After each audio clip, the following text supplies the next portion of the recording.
आज हम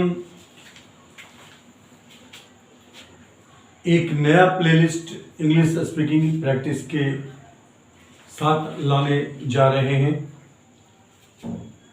जिसमें वे तमाम वाक्य होंगे जिनमें से कुछ तो वाक्य बेसिक स्ट्रक्चर पे बेस्ड हो सकते हैं और अन्य जो है वो किसी स्ट्रक्चर पर आधारित नहीं होते हैं, लेकिन बोलचाल में अक्सर इतने आते हैं कि वैसे वाक्यों को हमें नहीं भूलना चाहिए। इसलिए शीर्षक भी हमने इसका यही रखा है कि ना भूलने लायक इंग्लिश सेंटेंसेस, जिसका आज ये पहला एपिसोड है, शुरू कर रहे हैं। और इसमें बहुत ज़्यादा मेहनत करने की जरूरत नहीं है आपको, आप वैसे भी देखते रहेंगे, पलट के देखते रहेंगे उसको और दो चार बार बोलने की प्रैक्टिस करेंगे तो आपको स्ट्रक्चर भी याद रखने की जरूरत नहीं पड़ेगी। आपसे आप वो आपके टंग पर जो है, जैसे कि आप अपनी मातृभाषा बोलते हैं, हिंदी बोलते हैं, ठीक उसी प्रकार से सहजता के साथ जब कभी भी आपको उन वाक्यों को अंग्रेजी में बोलने की जरूरत पड़ेगी तो सहजता के साथ वो आपके जीवा पे, आपके टंग पे वो आता रहेगा। आज जिन वाक्यों की बात करने जा रहे हैं वो सबसे पहला जो वाक्य है वो होगा कि हम किसी का परिचय जब कराते हैं, किसी को किसी से मिलवाते हैं तो कैसे परिचय कराएं। और दूसरा जो टॉपिक है वो है कि हम शिष्टाचार कैसे दिखाएं बोलते वक्त। तो शिष्टाचार के जो वाक्य हैं उसका हम कैसे बोलते हैं, कैसे प्रेजेंट करते हैं, हमारे फेस का एक्सप्रेशन कैसा होना चाहिए, नहीं होना चाहिए। और तीसरी चीज होती है जो सबसे महत्वपूर्ण होती है कि कोई व्यक्ति छोटा है या बड़ा है ये मायने नहीं रखता, लेकिन जो बेशक अपने ही मतलब से आपसे मिलने आता है, आपके पास चलकर आता है, कुछ सुनाने आता है, या कुछ समस्या का ऐसा है जो पैसे से नहीं हो सकता, वो हल आप पे विश्वास जताकर लेने आपके पास आता है। वे जो लोग हैं वह बहुत महत्वपूर्ण होते हैं जो चलकर हम तक आते हैं, और जब हम उनका स्वागत करते हैं तो वह एक अमिट छाप छोड़ता है।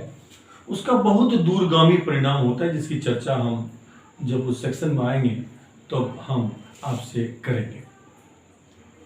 और ये जितनी भी चीजें मैं क्रमबद्ध तरीके से चेन में, इंग्लिश स्पीकिंग प्रैक्टिस है, एडवांस्ड वोकेबलरी है, डेली यूज वोकेबलरी है, न भूलने योग्य इंग्लिश सेंटेंसेज है, ये सब देखेंगे आप तो हम सिर्फ जो आपके मतलब की चीज है, जो जानना ही चाहिए आपको, उसकी चर्चा करते हैं।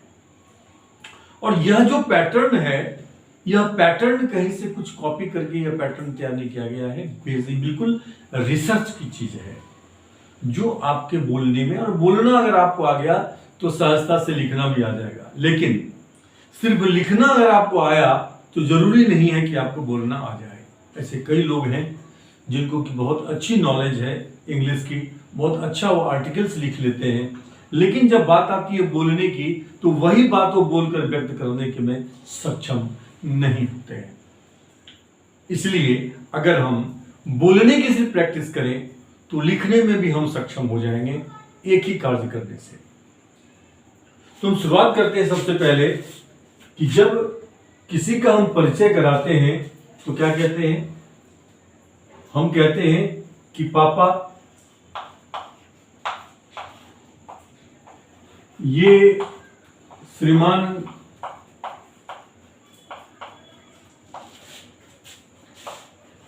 एपी सिन्हा जी हैं,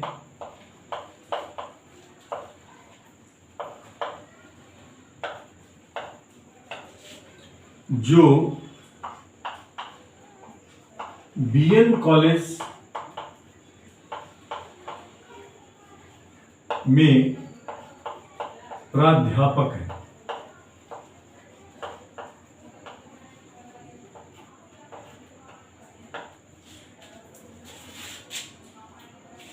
अब ये परिचय कराते हैं। इस परिचय कराने के लिए इसमें जो तरीके हैं हमारे पास में वो ये है कि हम बोलेंगे दिस इज, या पापा बोल दीजिए पहले या बाद में जोड़िए।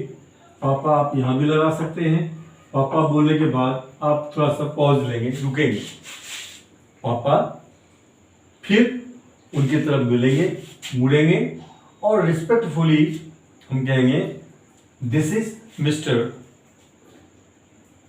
AP Sinha, this is mister AP Sinha. फिर रुकेंगे, the principal of BN college. This is, रुके आप, पापा कह के भी रुके आप और दिस इज कह के भी रुके आप। फिर उनका नाम लेंगे हम, नेम ऑफ द पर्सन। अगर वो आपका मित्र है तो मिस्टर लगाने की जरूरत नहीं है। Name of the person,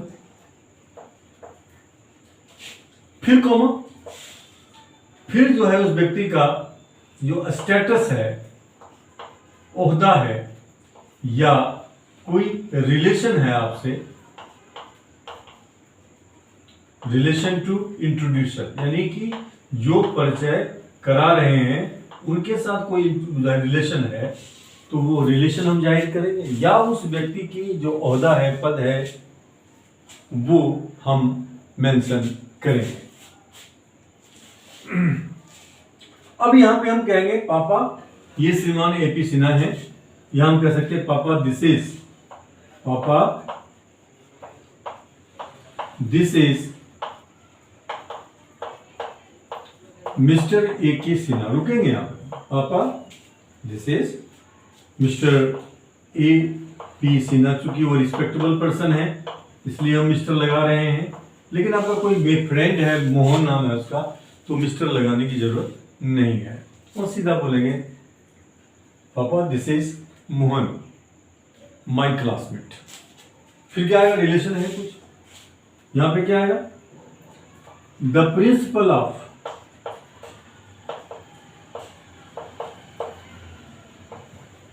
BN college.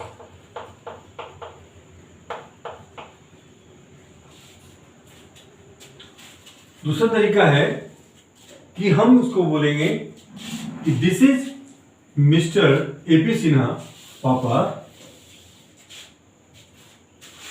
This is, रुकेंगे, नाम रिस्पेक्टफुली लेंगे, मिस्टर ए के सिन्हा, पापा द प्रिंसिपल, फिर रुकेंगे, द प्रिंसिपल ऑफ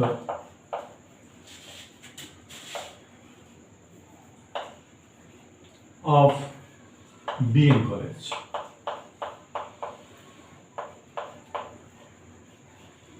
ये थोड़ा सा जब बोलेंगे तो थोड़ा भारी भड़कम करके बोलेंगे, this is mister AP Sinha, पापा the principal of BEd college. भारी भड़कम करके थोड़ा सा, कि उनको ये लगे कि ये काफ़ी रिस्पेक्टफुली मुझे इंट्रोड्यूस कर रहे हैं, क्योंकि जिसको आप इंट्रोड्यूस कर रहे हैं that person is important, even if is your friend और हिज रिलेटिव, हुसएवर ही इज, वो जो कोई भी है। जब परिचय कहीं कराते हैं तो पूरी इज्जत देके करते हैं, क्योंकि वो उस व्यक्ति को जानते नहीं है।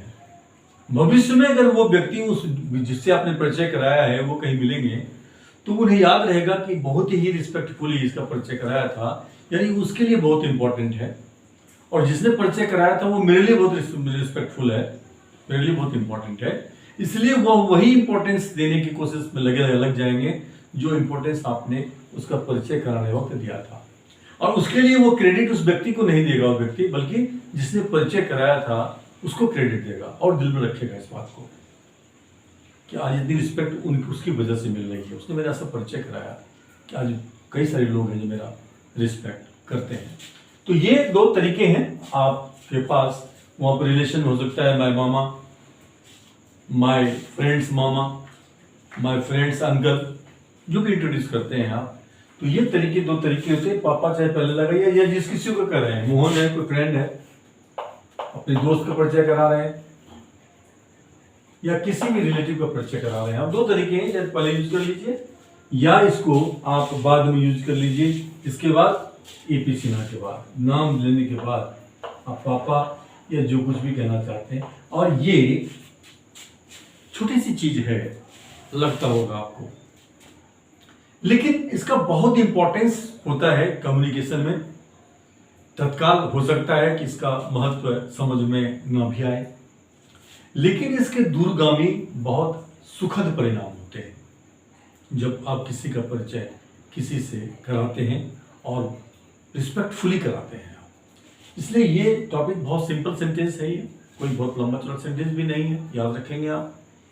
लेकिन बोलने का जो लहजा है, प्रेजेंटेशन का जो लहजा है, जो फेस का एक्सप्रेशन है, ये बहुत मायने रखता है, जैसा कि मैंने आपको अभी बताया। अब इसमें दूसरा चीज होता है कि हम जब किसी से मिलते हैं तो सबसे पहले होता है कि शिष्टाचार। यह हमारे परंपरा में है कि जब हम किसी से मिलते हैं तो उसको प्रणाम कहते हैं, नमस्ते कहते हैं, या उनका हम पैर छू के प्रणाम करते हैं। ये शिष्टाचार है। तो ये शिष्टाचार जो है हम कैसे दिखाएं, क्योंकि जो कहा गया है कि the first impression is the last impression. जिस व्यक्ति के साथ आप बात शिष्टाचार व्यक्त करना चाहिए, आपको इस बात को ध्यान में रख के करना चाहिए कि उसके साथ कोई और भी व्यक्ति हो सकता है, नहीं भी हो सकता है, लेकिन ये सोच के करना कि कोई और भी व्यक्ति हो सकता है जो मुझे नहीं जानता है, लेकिन मेरे शिष्टाचार से वो मेरा अंदाजा लगाएगा और बड़ा गर्व महसूस करेगा कि इतना शिष्ट, इतना सभ्य व्यक्ति इसका मित्र है, जबकि वो जानता नहीं है आपके बारे में। लेकिन आपके शिष्टाचार से, आपकी जो सिविलाइज्ड बिहेवियर है, जो सभ्य व्यवहार है, एक शिष्टाचार है आपका, उसकी वजह से वो व्यक्ति, जिसकी हो सकता है कभी आपसे मुलाकात हो या नहीं हो, लेकिन वह आपको याद रखेगा। दूसरा कि जिससे आप मिल रहे हैं उस वक्त लगना चाहिए कि आप उससे मिलकर आप उनको देखते ही खुश हो गए या बड़ी खुशी मिली है आपको। तो यदि ये भाव झलकेगा आपके प्रेजेंटेशन से, तो वो भी जब कभी भी मिलेगा आपसे तो वो भी ये जाहिर करने की कोशिश करेगा कि मुझे तुमसे मिलकर या आपसे मिलकर बड़ी खुशी हुई है। तो उससे रिलेटेड कुछ वाक्य हैं जिसकी हम चर्चा करना चाहते हैं कि कैसे हम किसी से मिलते हैं। हम लगाते हैं वहां पे हेलो, पहले बोलेंगे हेलो, गुड मॉर्निंग या गुड इवनिंग या गुड आफ्टरनून, ये सैल्यूटेशन होता है। गुड मॉर्निंग, गुड आफ्टरनून, जो भी उपयुक्त समय है। गुड नाइट नहीं बोलेंगे खाली हम, गुड इवनिंग क्यों नहीं बोलेंगे हम बता रहे हैं आपको।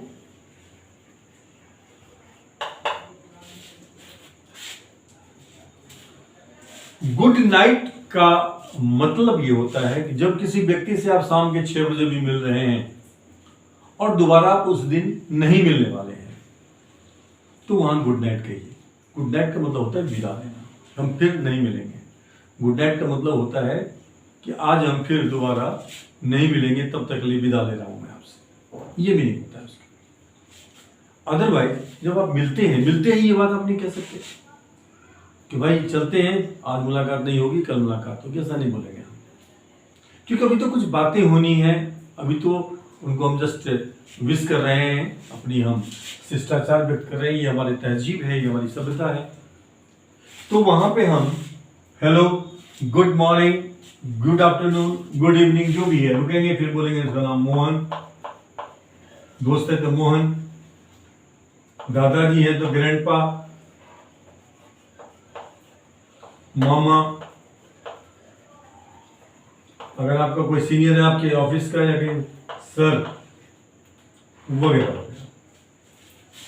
एक तो ये तरीका होता है। दूसरा होता है कि हेलो का जब हम प्रयोग करते हैं, जब कम से कम समान स्टेटस का व्यक्ति हो तो वहां पर आप हेलो का यूज कर सकते हैं। सेम स्टेटस, एटलीस्ट, कम से कम, एटलीस्ट सेम स्टेटस। और जूनियर्स के साथ, जो आपका जूनियर है, आप हेलो का यूज कर सकते हैं। लेकिन यदि वो आपके स्टेटस से एज वाइज या जो स्टेटस है स्टेटस वाइज अगर वो आपसे सीनियर है तो फिर आप शुरू करेंगे सैल्यूटेशन दूसरा, फॉर सीनियर्स और रिस्पेक्टेबल पर्सन्स। रिस्पेक्टेबल पर्सन आपके पिताजी हो सकते हैं, मम्मी हो सकती है, दादा हो सकते हैं, मामा हो सकते हैं। जो रिस्पेक्टेबल पर्सन्स हैं उनको हम हेलो नहीं बोलेंगे, इस हेलो को हटा देंगे यहां पे। शुरू करेंगे सैल्यूटेशन हम गुड मॉर्निंग, गुड आफ्टरनून या गुड इवनिंग, दादाजी, नानी जी, नाना जी, अंकल, मामा, whosoever it is. Good morning sir if he is your boss. Good morning sir. तो यहां पे सिर्फ हम हेलो हटा देंगे, बाकी ये यहां पे ये सेम ही रहेगा। उसके बाद हम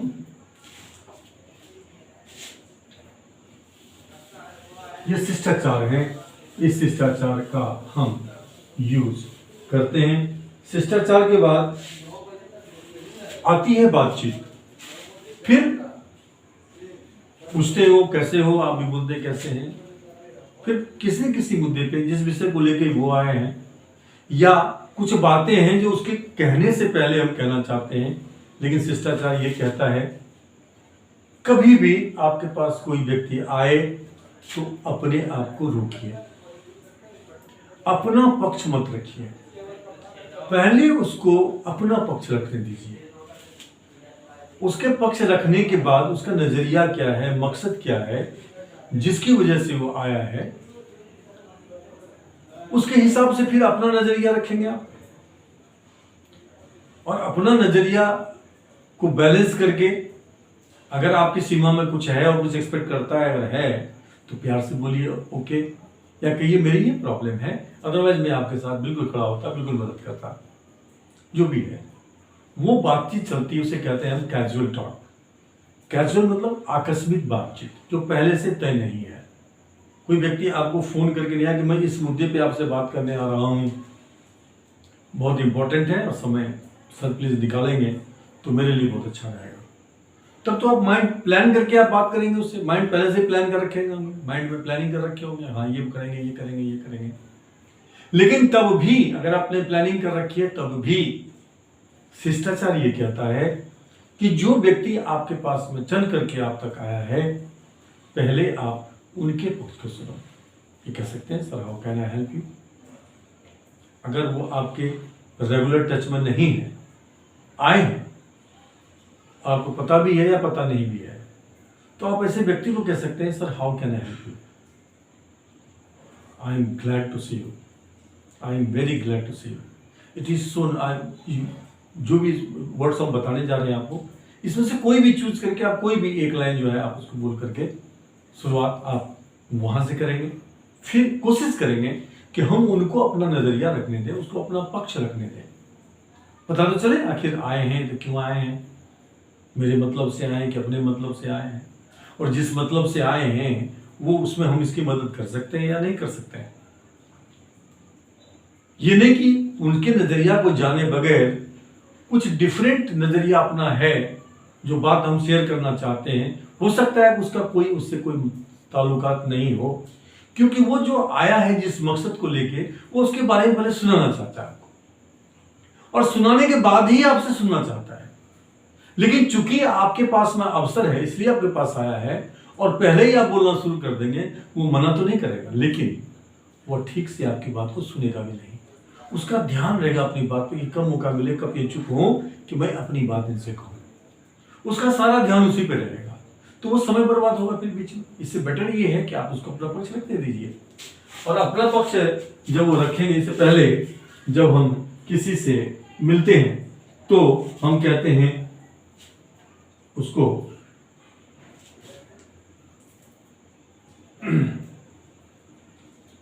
आप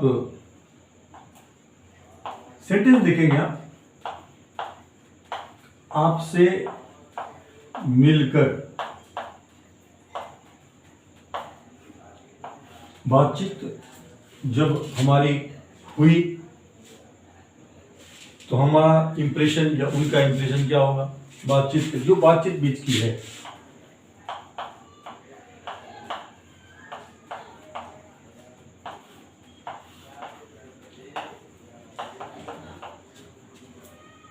वो कहेंगे आपसे, पहले हो सकता है वो कहे आपसे कि आपसे मिलकर बड़ी खुशी हुई, या आप कहेंगे उनसे कि आपसे मिलकर बहुत खुशी हुई। ये बातचीत के बाद है, ये इंप्रेशन है।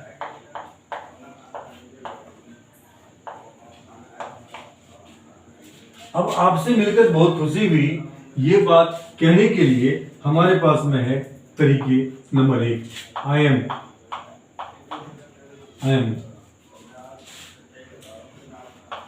glad to see you.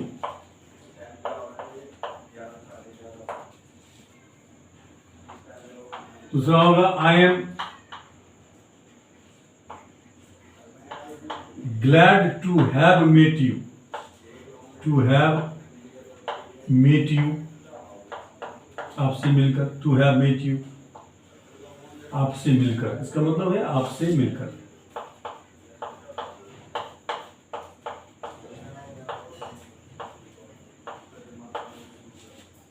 तीसरा है I am glad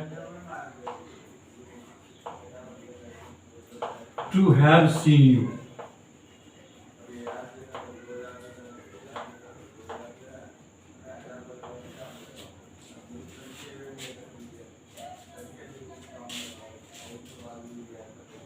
चौथा होगा I am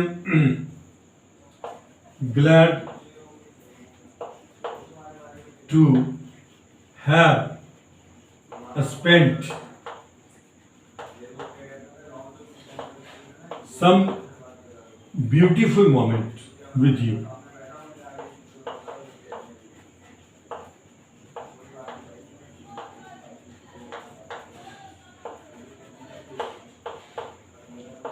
आपके साथ कुछ सुनहरे पल गुजार कर मैं बहुत खुश हूं। अब यहां पे ये सारे तरीके हैं, इसमें से किसी भी तरीके का हम प्रयोग कर सकते हैं कि बातचीत हुई, बातचीत के बाद आपने कैसा महसूस किया, वो आपका पक्ष है। आपकी जो भी सिचुएशन है, अगर आपने कुछ फेवर करने की है उनको, आपका कोई इंटरेस्ट नहीं है, तो ये शिष्टाचार बनता है उस व्यक्ति का जिसको आपने आश्वासन दिया मदद का, या आश्वासन दिया खड़े रहने का उसके साथ, कि वो ये बात आपसे कहे। और अगर आपको लगता है कि नहीं, ये व्यक्ति भी हमारे लिए कल भी इंपॉर्टेंट हो सकता है, इसके पास भी अवसर हो सकते हैं, तो वो आपको कहे या ना कहे, आप उसको जरूर, बातचीत समाप्त होती है उसके बाद ये बात जरूर कहें आप। इसका हमेशा पॉजिटिव इम्पैक्ट पड़ेगा और फ्यूचर प्रॉस्पेक्ट यानी कि भविष्य का जो कोई भी अवसर उस व्यक्ति के पास होगा, तो उसका लाभ भी आपको आने वाले भविष्य में अगर संभव है तो मिलेगा। उसका होता है कि जब बातचीत के बाद ये हो गई, फिर हम विदा लेते हैं।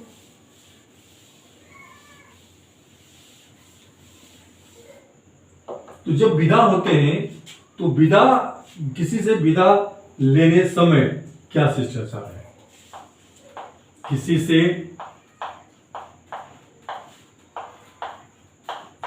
विदा लेते समय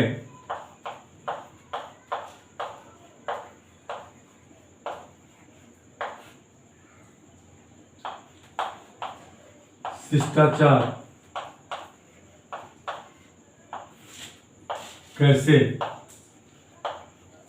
दर्शाएं।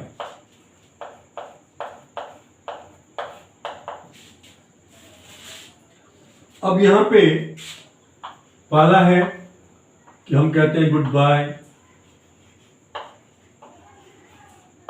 मोहन, गुड बाय मामा जी, गुड बाय मामी जी, गुड बाय सर। अगर आपसे सीनियर है वो, जहाँ कहीं भी आप काम कर रहे हैं, या वैसे भी कोई एजुकेशनिस्ट है, कोई टीचर है, कुछ भी, इनको हम सम्मान में सर कहते हैं, चाहे उन्होंने मुझे पढ़ाया या नहीं पढ़ाया। तो goodbye Mohan, goodbye मामा जी, गुड बाय जो भी है ये रखेंगे आप। या फादर भी हो सकते हैं, कोई भी हो सकते हैं। सेकंड होता है इसमें कि हम बाय भी लगा सकते हैं अकेले, बाय के बाद जो है ये लगाएंगे। तीसरा होता है कि आप 2 बार बाय कहें, बाय या बाय बाय।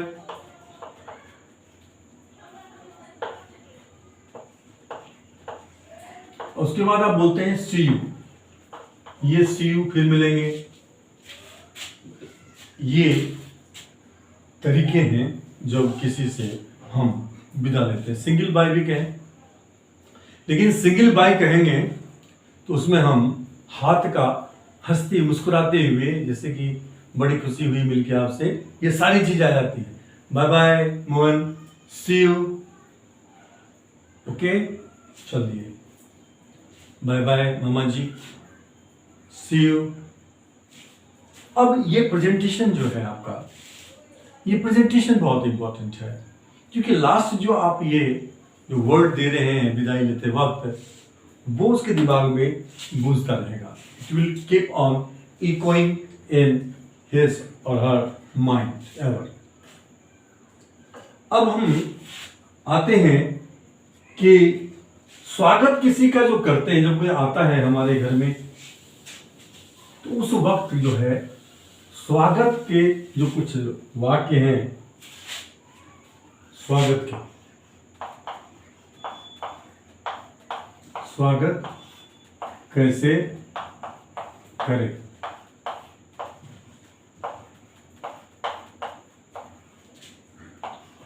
जब कोई हमारे पास आता है, जब कोई हमारे पास आता है,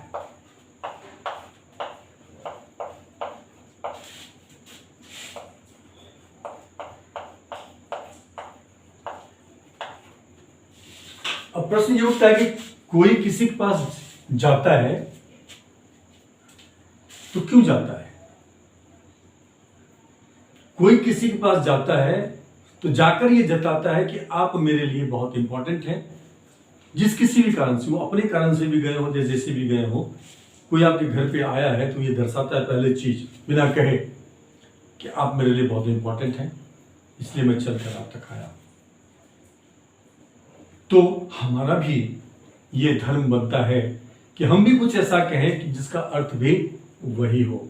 जिसमें से एक मैंने आपको बताया था कि आपसे मिलकर बहुत खुशी हुई, फर्स्ट ये बता चुके हैं आप, आपसे मिलकर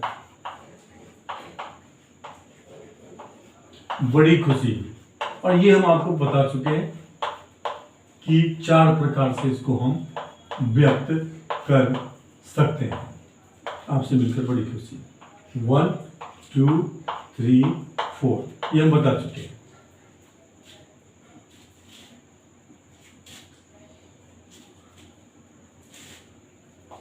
दूसरा है कि आपसे मिलकर मैं कितना खुश हूं। आपसे मिलकर मैं कितना खुश हूं। ये कितना खुश हूं, ये जब बोलते हैं हम इंग्लिश में, तो लगना चाहिए आश्चर्य से बोल रहे हैं आप कि आपसे मिलकर मैं कितना खुश हूं। आपसे मिलकर मैं कितना खुश हूं, इसका हो जाएगा how happy I am, how happy I am to see you, how happy I am to see you. आपको पाकर, तो आपसे मिलकर मैं कितना खुश हूं, how happy I am to see you. उसके बाद जो दूसरा सेंटेंस होता है, आपने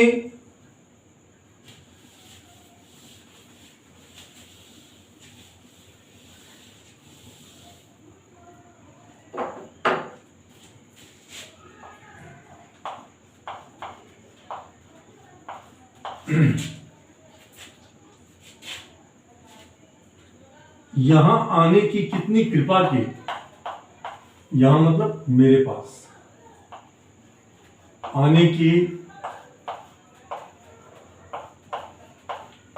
कितनी कृपा की, ये भी आश्चर्य से कहना है, क्योंकि अगर आपके कहने के तरीके में आपके वर्ड्स जो आप बोल रहे हैं, वो वर्ड्स जो आप बोल रहे हैं, वो उससे आपके कही बात का अर्थ कभी कोई व्यक्ति नहीं लगाता है। लेकिन जो आप वर्ड्स कह रहे हैं और वही बात आपकी जो फेस का लैंग्वेज है वो भी कह रहा है, तब वो उन शब्दों को ही सच मान लेता है जो आप कह रहे हैं। अदरवाइज वो आपके चेहरे का जो एक्सप्रेशन है, वो जो कह रहा है, वो उसको मानता है कि ये सच्चाई है। तो ये बड़ा इंपॉर्टेंट मोमेंट होता है हमारे लिए, और हमें इस मामले में सिंसियर भी होना चाहिए और हमारे फेशियल एक्सप्रेशन से ये नजर भी आना चाहिए।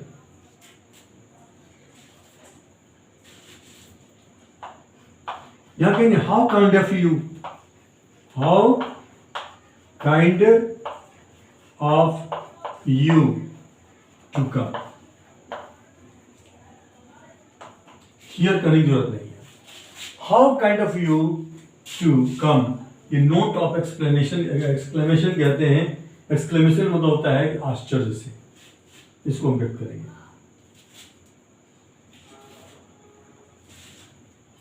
और भी होते हैं कि मैं अपनी खुशी शब्दों में व्यक्त नहीं कर सकता सर, मैं अपनी खुशी, ये अभिवादन करने की ठीक बात कर रहे हैं। गुड मॉर्निंग की जो कुछ भी किए उसके बाद हम जो है ऐसी इस तरह के वाक्यों का प्रयोग करते हैं। मैं अपनी खुशी को शब्दों में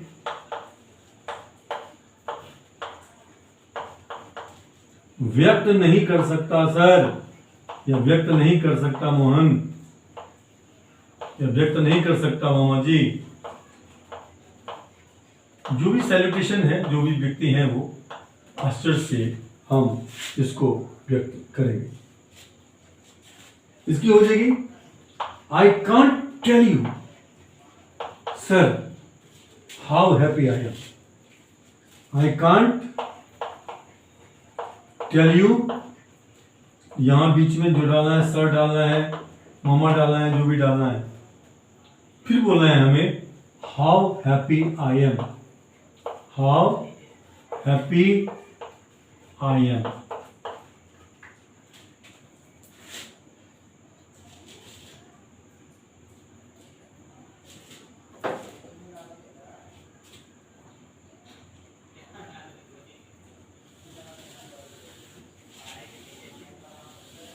एक तो ये तरीका है I can't tell you sir, या I can't tell you how happy I am. और दूसरा तरीका होता है कि my happiness can't be describe sir, my happiness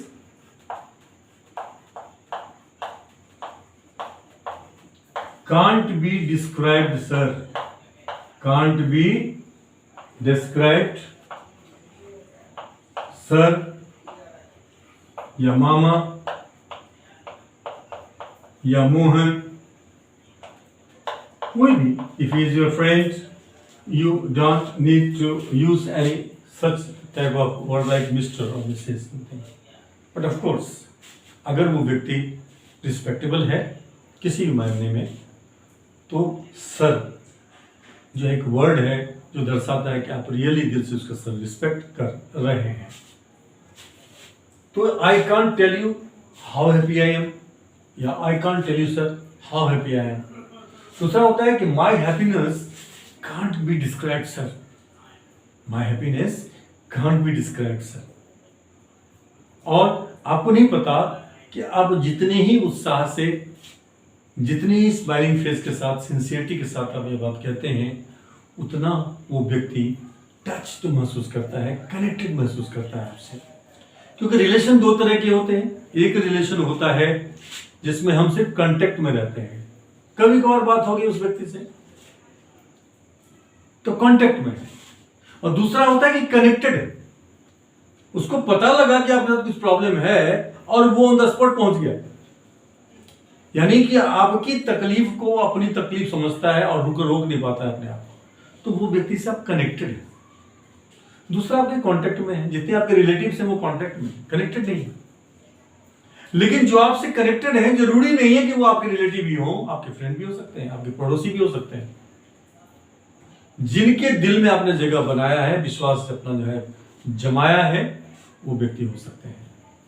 तो इसलिए ये बहुत इंपॉर्टेंट होता है जब हम शिष्टाचार व्यक्त करते हैं. तब फिर कहते हैं आपका यहां आना, आपका कैसे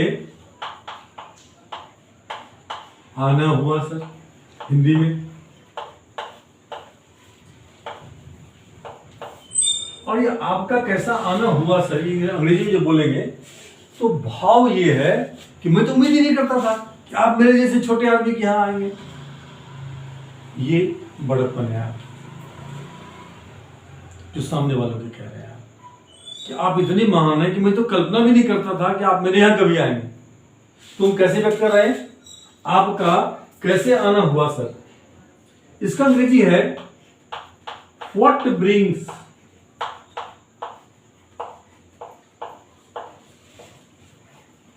यू हियर सर, या मोहन, या माना, मामा, या जो भी है, जो कोई भी है, आप इसको यूं व्यक्त करेंगे. Is it clear. दूसरा होता है कि मैं आपकी क्या मदद कर सकता हूं सर.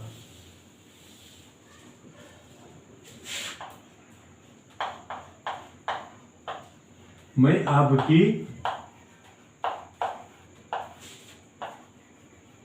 कैसे या क्या मदद कर सकता हूं सर, मदद कर सकता हूं.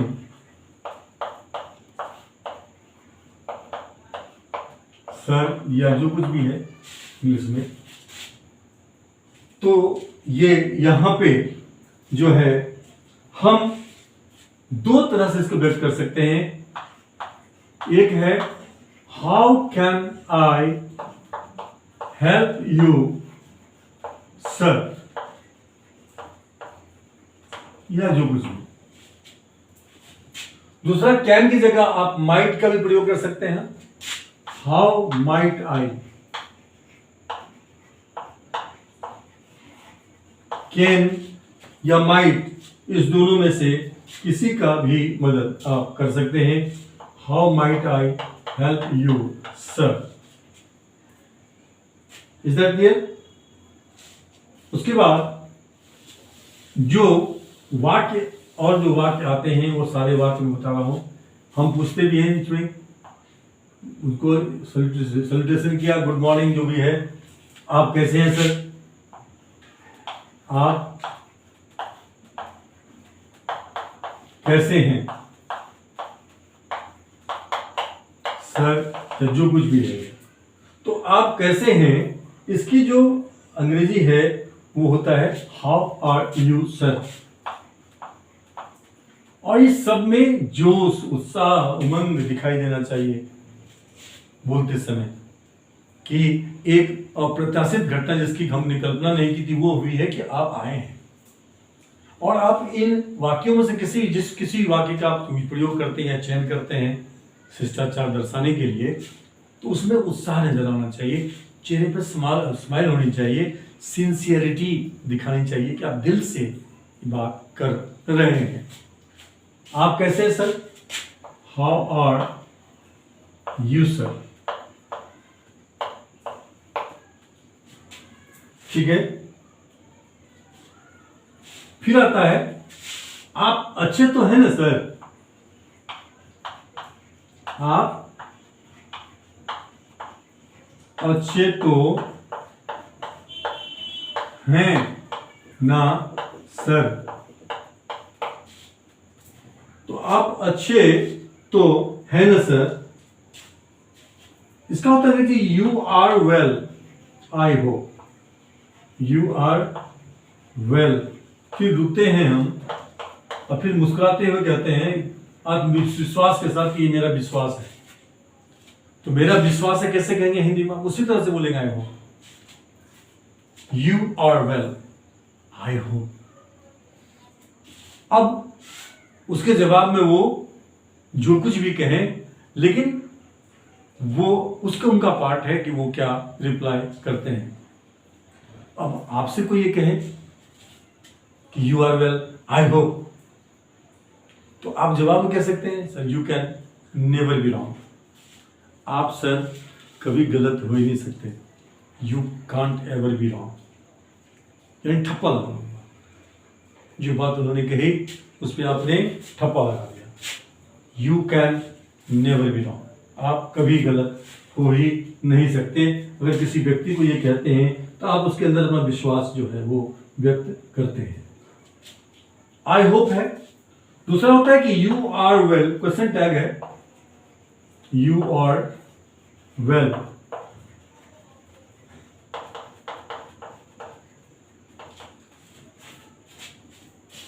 You are well, aren't you sir?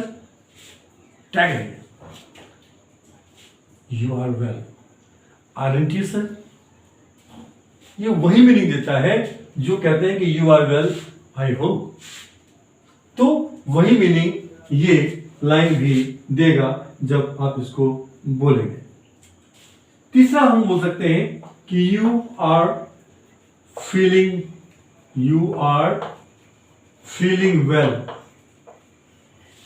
Feeling well या फीलिंग फाइन का भी आप प्रयोग कर सकते हैं, फीलिंग फाइन। और फिर टैग लगा दीजिए आरंट यू।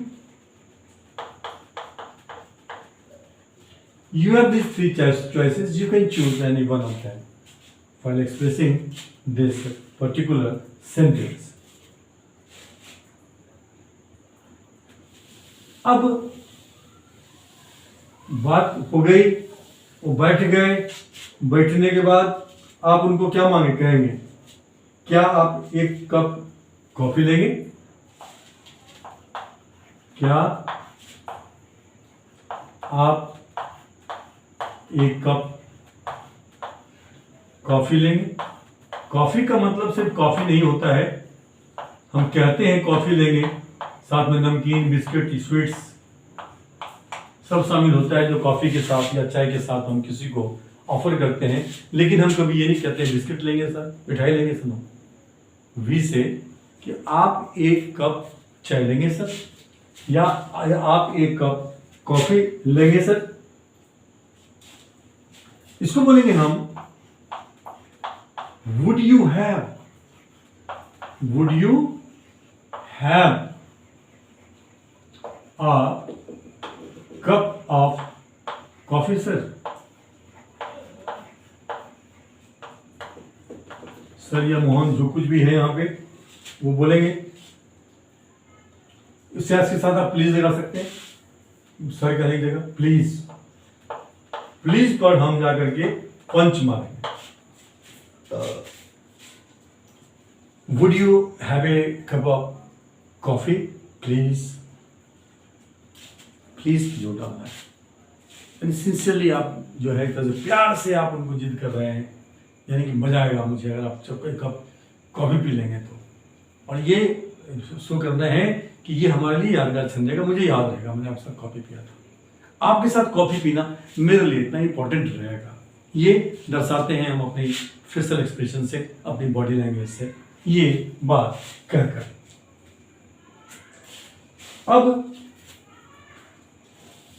आपसे कोई ये पूछे तो आप कहते हैं कि आप जो है कहते हैं कि तकल्लुफ ना करें, तकल्लुफ ना करें। अगर वो हिचकिचा रहे हैं तब भी, या आपसे कोई ये बात कहे कि एक कप कॉफी लेंगे सर, तो हम फॉर्मेलिटी में क्या करते हैं, तकल्लुफ करने की जरूरत नहीं, आप तकल्लुफ ना करें, आप तकल्लुफ ना करें।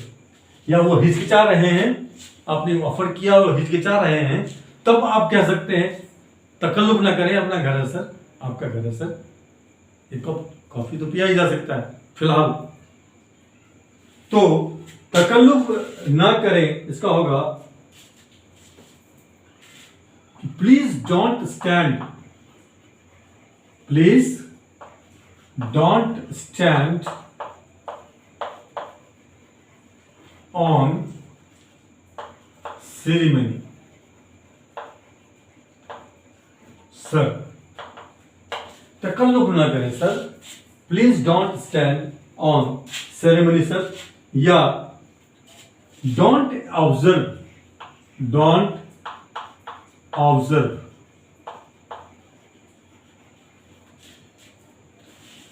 ऑब्जर्व का मतलब होता है यहां पे निभाना। Don't observe any formality sir,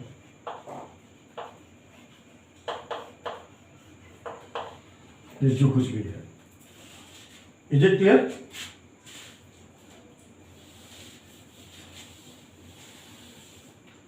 उसका मतलब होता है कि अगर वो रुक गए, बातचीत हुई और वो विश्राम के मूड में, क्योंकि धूप बहुत ज़्यादा है, कुछ भी ऐसा है बाहर जाने के लिए और अपनी गाड़ी से नहीं आए, कुछ ऐसा हो सकता है, या वो कुछ देर और रुकना चाहते हैं, तो कुछ देर और रुकना चाहते हैं तो आप क्या ऑफर कर सकते हैं? आप ये कह सकते हैं कि थोड़ा सा आराम कर लीजिए सर, थोड़ा सा आराम कर लीजिए आप, अब आप थोड़ा आराम कर लीजिए सर, अब आप थोड़ा सा आराम कीजिए।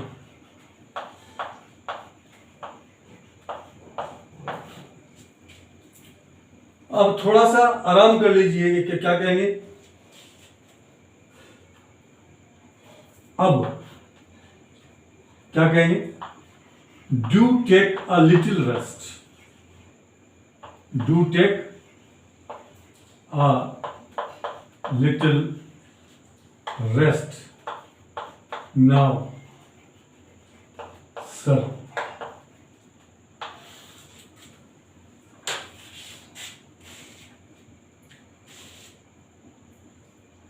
होता यह है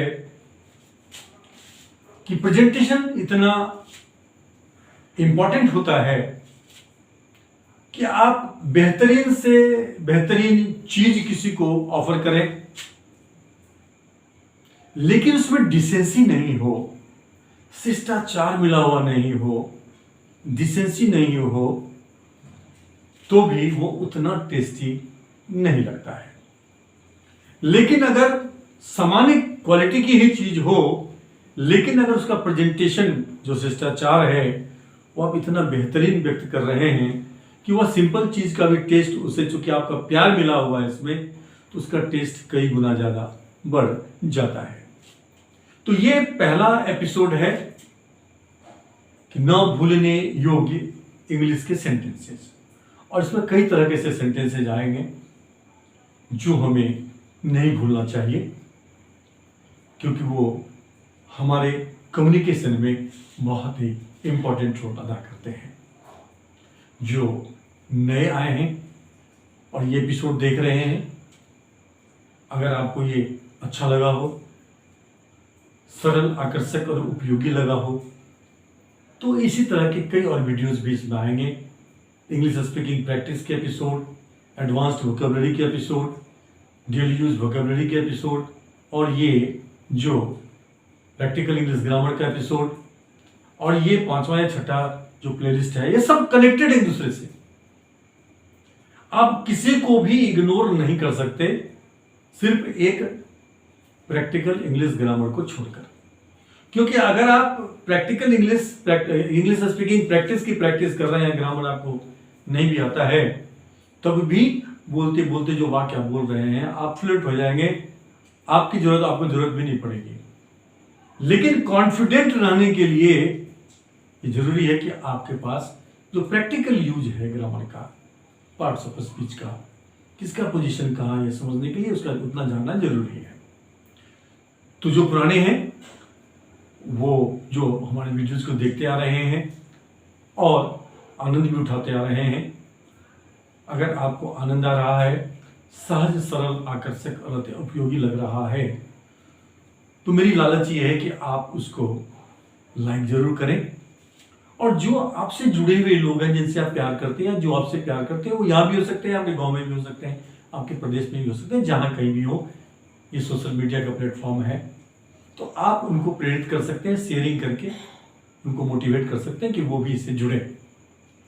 एक बात का वादा करता हूँ कि जो भी इससे जुड़ेंगे, अगर आपके माध्यम से जुड़ेंगे, वो आपको दिल से थैंक्स करना कभी नहीं भूलेंगे और आपके प्रति उसका जो श्रद्धा है, प्यार है, ये बढ़ता ही जाएगा।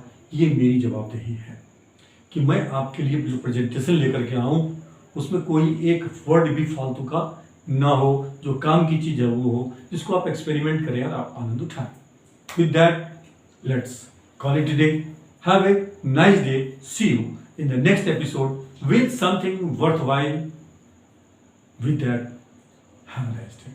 Thank you very much.